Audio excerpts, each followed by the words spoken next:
Hello, I'm Evie. In my ideal Cyprus, federal and constituent state structures would accurately reflect societal diversity in an ongoing way. So I'll take that in two parts. Federal and constituent state structures, that refers to what would be ideally a bi-zonal, bi-communal federation. It might not be the best solution, but it's potentially the only mutually acceptable, feasible solution. Speaking as a Greek Cypriot, obviously to get there we'd have to overcome a lot of things like lack of genuine political will of leaders to really get behind a solution, educate the public on convergences that have been reached so far, what would federalism mean in Cyprus, also overcome the kind of comfortability in my community, in the Greek Cypriot community, with the status quo, or rather perceived comfortability, because actually the status quo is really dangerous and is getting rapidly worse.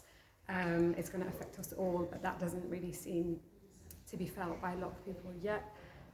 Also the kind of dominance that sometimes we see. So when we speak about the Cyprus problem internationally, for example, the Republic of Cyprus has recognition, so often the Greek Cypriot point of view will get put across a lot, and maybe that's not helpful for all of us on the Cyprus problem, because then the genuine problems at the table aren't really understood by the international community and the key players.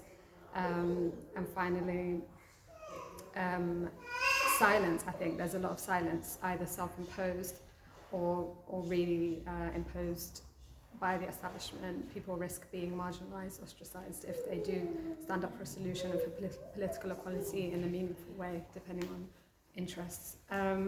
So if we get to a BBF, what I would really want to see is state structures that reflect societal diversity. The reason that's so important is